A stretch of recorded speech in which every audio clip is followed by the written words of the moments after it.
Hey, did you know that lead pencils actually don't contain any lead at all? That's right. Lead pencils contain graphite encased in a wooden covering.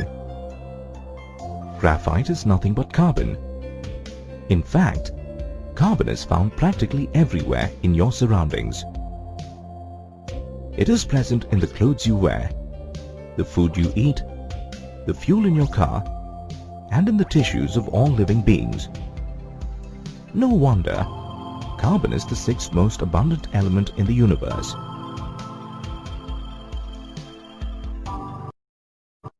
This lesson is about the different forms that carbon takes.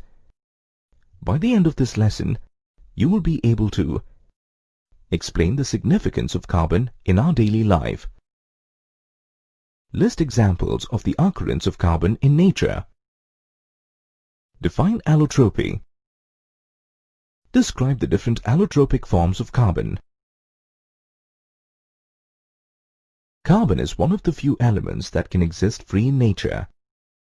In the free state, carbon occurs as diamond, graphite, fullerene, and coal.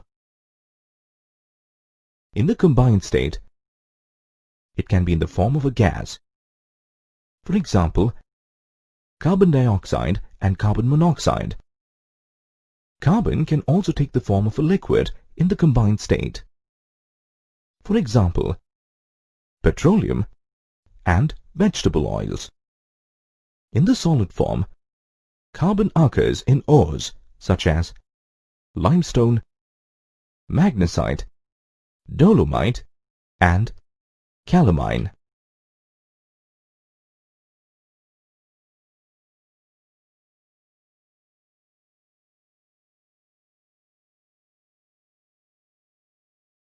Allotropy is the property of an element that allows it to exist in more than one form.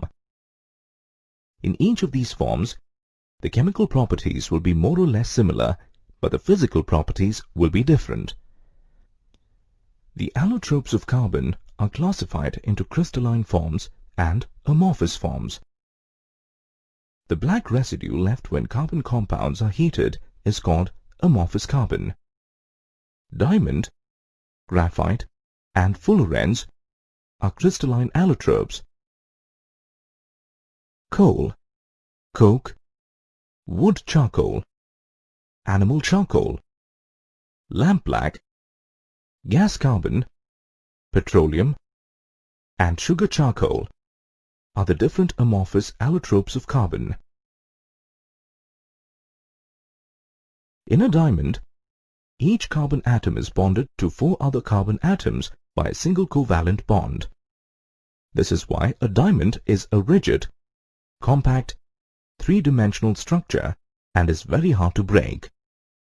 It is a bad conductor of heat and electricity as there are no free electrons present in it.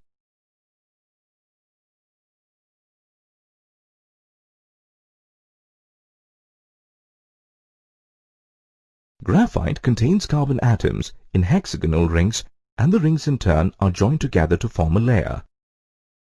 A series of such layers are piled one over the other. The layers of carbon can slide over each other because there are no strong covalent bonds between the atoms of 2 adjacent layers. Since graphite contains free electrons, it is a good conductor of heat and electricity.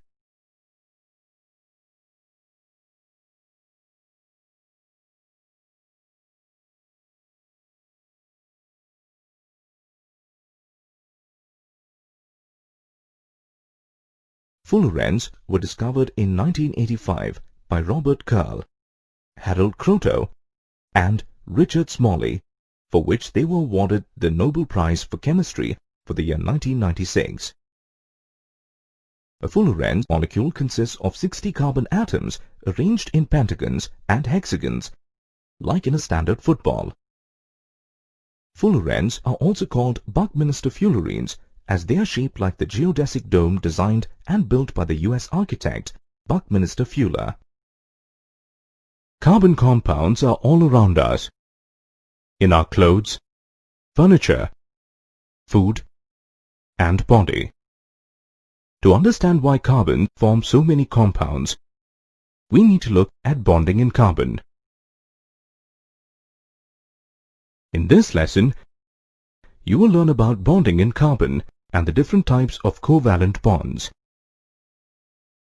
At the end of this lesson, you will be able to list the properties of covalent compounds, explain the reasons for each of the properties of covalent compounds, list the steps for writing electron dot structures, classify the different types of covalent bonds, and explain covalent bonding in carbon with reference to methane. Covalent compounds are identified by some distinguishing properties. Let's look into the properties of covalent compounds. Covalent compounds have low melting and boiling points. This is due to weak forces of attraction between the molecules. For example, chloroform has a boiling point of 60 degrees centigrade. When compared to ionic compounds, covalent compounds are non-conductors of electricity. This is due to the absence of free ions. The type of bonding in the carbon compounds does not give rise to any ions. To understand the bond formation in carbon, we need to know the combining capacity of carbon. The combining capacity of any element depends on the number of valence electrons. Therefore, in order to know the combining capacity of carbon, we need to know the number of valence electrons in carbon. When we look at the electronic configuration of carbon, it is clear that it has to either gain or lose 4 electrons to attain noble gas configuration. Suppose carbon gains 4 electrons, it would form a C-4 ion. But carbon, being a comparatively less electronegative element than fluorine, chlorine, oxygen, etc., is unable to hold 4 extra electrons, meaning it would be difficult for the 6 protons to hold the 10 electrons. Now, suppose it loses 4 electrons, it would form a C+4 cation, which is again a difficult task. It would require a great deal of energy to remove 4 electrons, leaving the cation with 6 protons in the nucleus and holding only 2 electrons. This makes either of these possibilities difficult. Carbon overcomes this difficulty by sharing its electrons with other atoms of carbon or with atoms of other elements. We know that sharing of electrons results in a covalent bond, and the shared electrons belong to either of the atoms. This sharing helps in achieving noble gas configuration. The Lewis dot structures provide a picture of the bonding in molecules in terms of the shared pairs of electrons and the octet rule. A Lewis structure is a type of shorthand notation. In this method, atoms are written using their element symbols. Lines are drawn between atoms to indicate chemical bonds. Single lines are single bonds. Double lines are double bonds. Triple lines are triple bonds. Dots and sometimes the symbol X is used to represent an electron. Steps to draw the Lewis structure. Let's take carbon dioxide as an example in writing the Lewis dot structures. The first step in writing an electron dot structure is to locate a central atom. The central atom is the one with the lowest electronegativity. In carbon dioxide, since carbon is less electronegative than oxygen, it is the central atom. After selecting the central atom, connect the other atoms to it with a single bond. We may change these bonds to become double or triple bonds as we progress. So, let us connect the 2 oxygen atoms with a carbon atom through single bonds on either side of it. The third step is to determine the number of valence electrons possessed by each atom in the molecule. In a carbon dioxide molecule, a carbon atom has 4 valence electrons and an oxygen atom has 6. Now the octet rule states that atoms with 8 electrons in their valence shell are stable. Hence, we need to check if the octet is satisfied for each atom or not. The next step is to arrange the electrons so that each atom contributes 1 electron to a single bond. Now, in the present example, when such an arrangement is done, we can see that there are 6 electrons around carbon and 7 around each oxygen atom. This means that the octet is not complete. As the octet is not complete, move 1 electron per bond per atom to make another bond. In this example, we observed that the octet was not completed. Hence, we move 1 electron for each, and now we see that both the carbon and oxygen atoms achieve the octet by forming a double bond between them. In a covalent bond, a shared electron pair is known as a bond pair. The bond pair is represented by a line between the bonded atoms. Depending on the number of electrons shared between the atoms, the covalent bonds are classified into 3 types: single covalent bond, double covalent bond, and triple covalent bond. Let's look at the formation of a single covalent bond, taking the example of a hydrogen molecule. We know that the atomic number of hydrogen is 1. Hence, hydrogen has 1 electron and it requires 1 more electron to attain the nearest inert gas configuration, which is helium. To achieve this, each hydrogen atom contributes an electron to form a single bond. Thus, a single covalent bond is formed between the 2 atoms of the hydrogen molecule.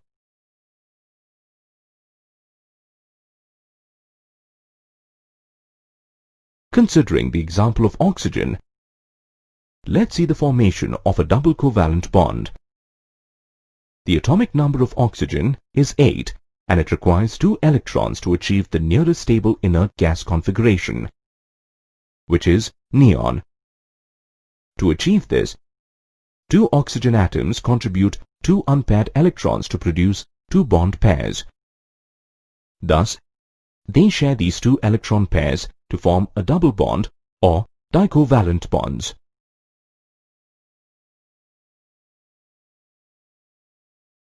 Let us try it with nitrogen. The atomic number of nitrogen is 7 and it would require 3 electrons for attaining the nearest inert gas configuration, which is neon.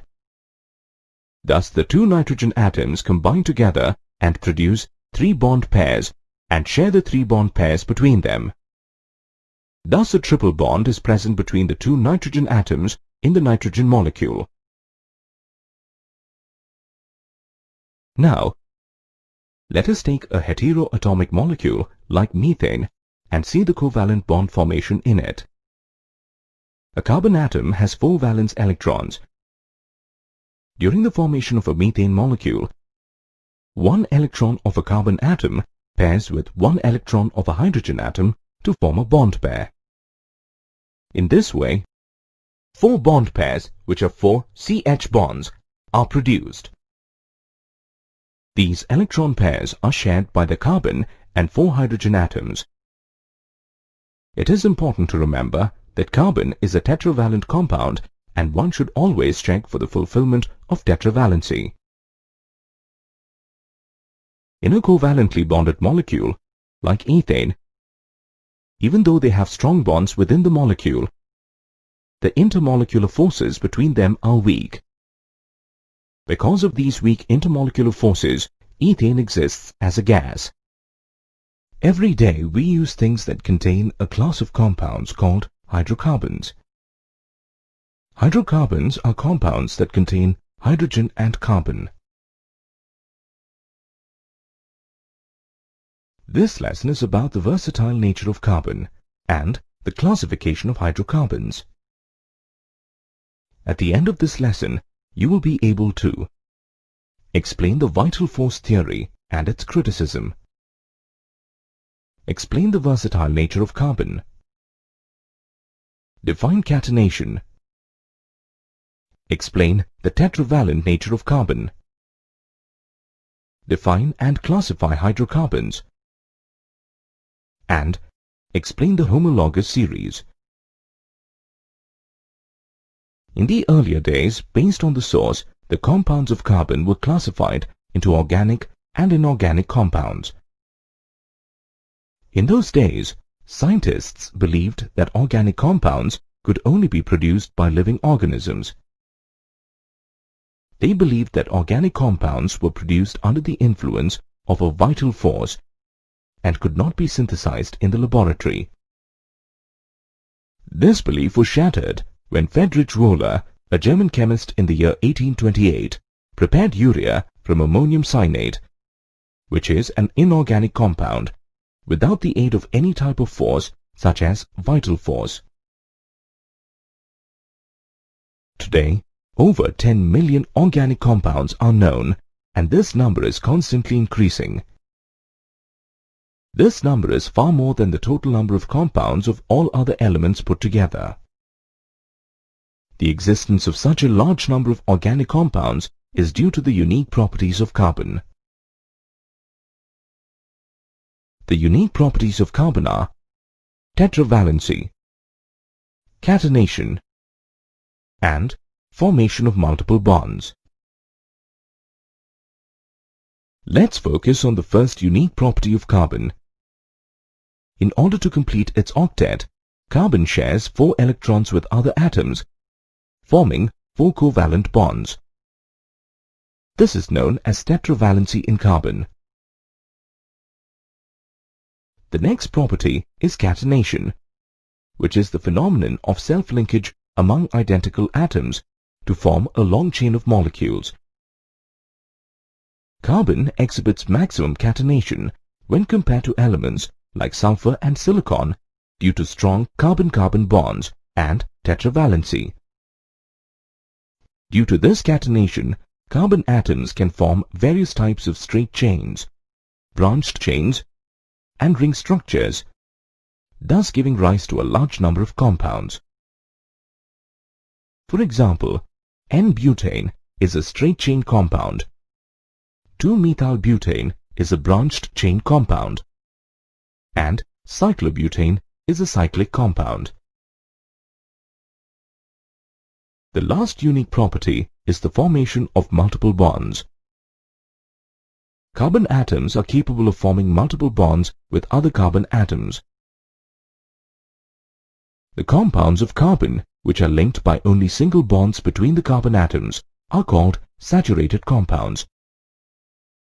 For example, methane, ethane, etc. Compounds of carbon having double or triple bonds between their carbon atoms are called unsaturated compounds. For example, ethene and ethyne are unsaturated compounds.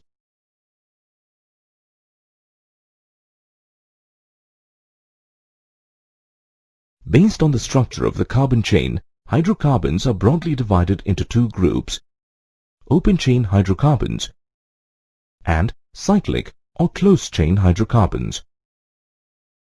Open-chain hydrocarbons contain carbon-carbon straight chains. They are further classified into 2 types: saturated hydrocarbons and unsaturated hydrocarbons. Saturated hydrocarbons are straight-chain compounds containing only single covalent bonds. These saturated hydrocarbons are also known as alkanes. Methane and ethane are examples of alkanes. Unsaturated hydrocarbons are the straight-chain compounds containing double or triple covalent bonds. Hydrocarbons with a double bond between carbon atoms are known as alkenes. For example, ethene. Similarly, hydrocarbons with triple bonds between carbon atoms are known as alkynes. For example, ethine. The compounds of carbon which contain a closed string of carbon atoms are regarded as cyclic hydrocarbons. They are of two types, alicyclic and aromatic. Alicyclic hydrocarbons are a category of carbon compounds which are in the form of a carbon cycle and contain 3 or more carbon atoms, thereby behaving like open-chain saturated hydrocarbons. For example, cyclopropane, cyclobutane, etc.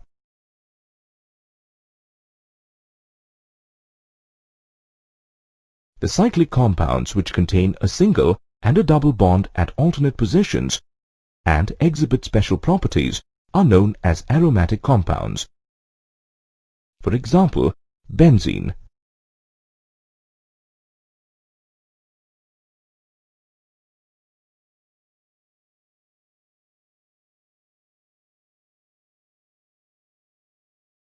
Carbon compounds are categorized into various groups based on their functional groups. Carbon combines with many other atoms like nitrogen, oxygen, sulfur, and halogens, in addition to hydrogen. These carbons, which are bonded to heteroatoms, exhibit characteristic properties. Such a carbon atom together with heteroatoms is referred as a functional group. These functional groups impart characteristic properties to the molecule.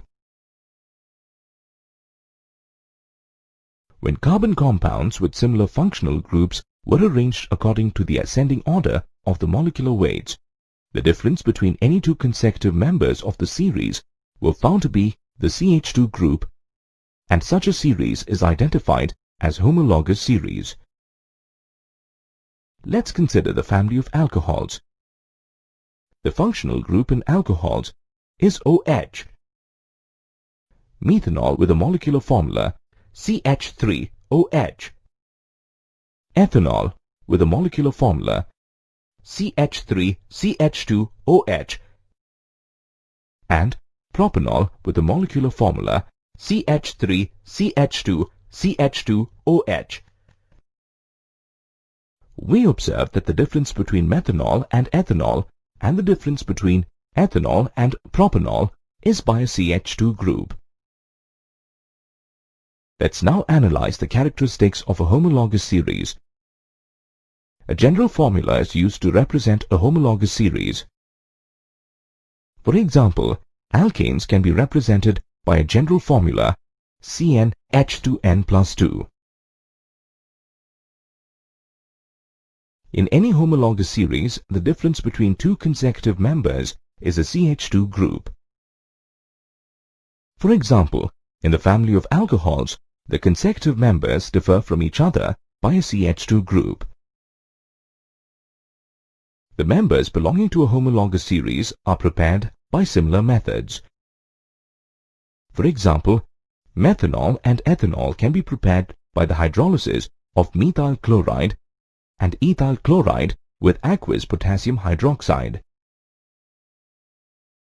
A gradation in physical properties is seen as the molecular mass increases in any homologous series.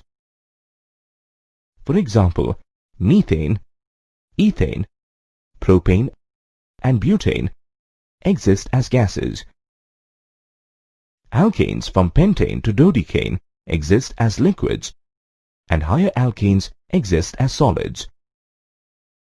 So, with an increase in the molecular mass, there is a gradation of physical properties.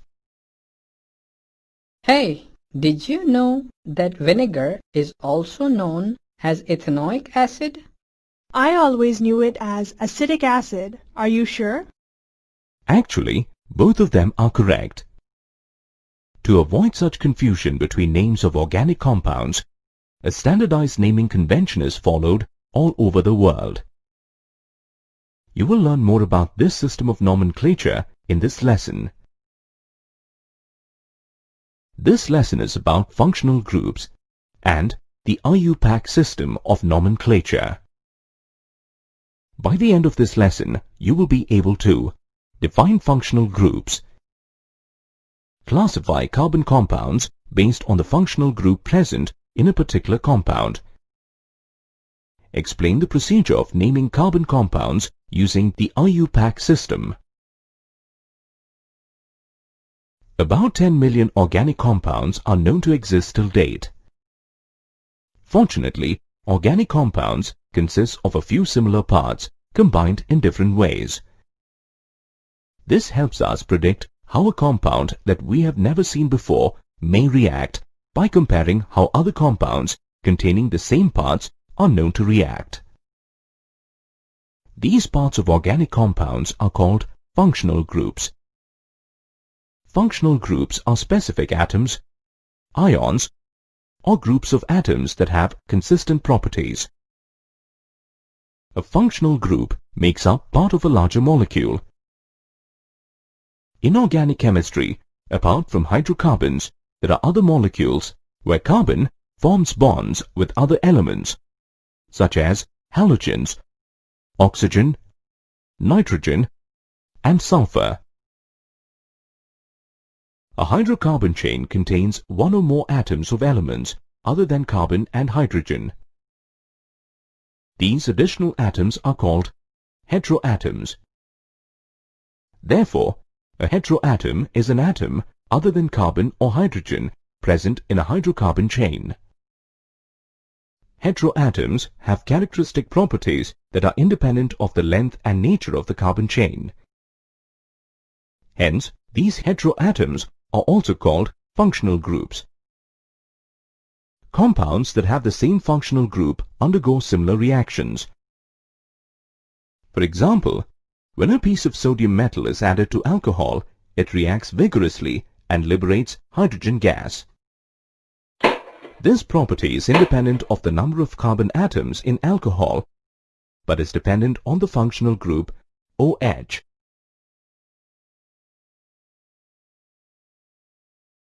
Since we have such a large number of organic compounds, remembering each individual name is next to impossible. This is why a rational system of naming carbon compounds was developed. It was modified by the International Union of Pure and Applied Chemistry, IUPAC, and is followed all over the world. According to the IUPAC system of nomenclature, the name of an organic compound consists of a root word, a suffix and a prefix. The root word indicates the number of carbon atoms in the basic skeleton. The chains that contain up to 4 carbon atoms have special root words which are based on their common name. For chains that have more than 5 carbon atoms, Greek number roots are used as the root words. For instance, when there is 1 carbon atom in the compound, the root word is meth. In case of 2 carbon atoms, the root word to be used is eth. Similarly, if the compound contains 10 atoms of carbon, the root word is dec. The phrase which indicates the nature of a functional group in the molecule is called the suffix. There can be 2 types of suffixes, primary and secondary. A primary suffix is added to the root word to indicate saturation or unsaturation in the carbon chain. Hydrocarbons that contain double and triple bonds are known as unsaturated hydrocarbons. For saturated hydrocarbons, the primary suffix ane should be added. Consider a molecule that has 2 carbon atoms. The root word should be eth. As it is a saturated hydrocarbon, the primary suffix ane should be added to the root word. Therefore, the name of the molecule is ethane. Hydrocarbons containing double bonds are known as alkenes. For such hydrocarbons, the primary suffix ene should be added to the root word. For example, for a molecule that has 2 carbon atoms, add the root word eth. If there is a double bond between the carbon atoms, add the primary suffix ene. Hence, the name of the molecule is ethene. Hydrocarbons that contain a triple bond between carbon atoms are known as alkynes, and for naming such hydrocarbons, the primary suffix "-ine" should be added. For instance, a molecule that has 3 carbon atoms will have prop as the root word. If there is a triple bond between the 2 carbon atoms, add the primary suffix "-ine". The molecule is therefore named propyne. A secondary suffix indicates the functional group present in the carbon compound. The terminal "e" of the primary suffix is replaced by the second suffix. The table shows examples of secondary suffixes. For example, a molecule of ethyl alcohol contains 2 carbon atoms, so the root word is eth. It is saturated, so the primary suffix should be "ane". But as there is a functional group OH in the molecule, remove the E from the name of the molecule and add the secondary suffix "-ol". Therefore, the IUPAC name of ethyl alcohol is ethanol. Using the same set of rules, let's try to find out the IUPAC name of aldehyde. Take the example of a molecule of aldehyde. It contains 3 carbon atoms, so the root word should be prop. There are no double bonds between the carbon atoms in an aldehyde molecule. The aldehyde molecule is saturated, so the primary suffix should be "ane". However, the molecule contains a functional group CHO, so a secondary suffix needs to be included in the name. Remove the E from alkane and add the suffix "al". Therefore, the IUPAC name of the given molecule is propanal. Similarly, let's try to compute the IUPAC name of ketone. In a given ketone molecule, there are 3 carbon atoms. Hence, the root word should be prop, and as it is saturated, the primary suffix should be "ane". However, there is a functional group C double bond O, so you must remove the E from the alkane and add the secondary suffix "-one". Hence, the IUPAC name of the molecule is propanone. Now, let's write the IUPAC name of carboxylic acid. As per the given table, the molecule contains 3 carbon atoms. Therefore, the root word should be prop, and as it is saturated, the primary suffix should be "ane". However, there is a functional group COOH, which means you need to use a secondary suffix. Remove the E from alkane and add the secondary suffix oic acid. Therefore, the IUPAC name is propanoic acid. The parts of the name that precede the root word are called prefixes. For example, in the compound cyclobutane, cyclo is the prefix that indicates the alicyclic nature of the compounds. If the compound is not alicyclic, the prefix is absent.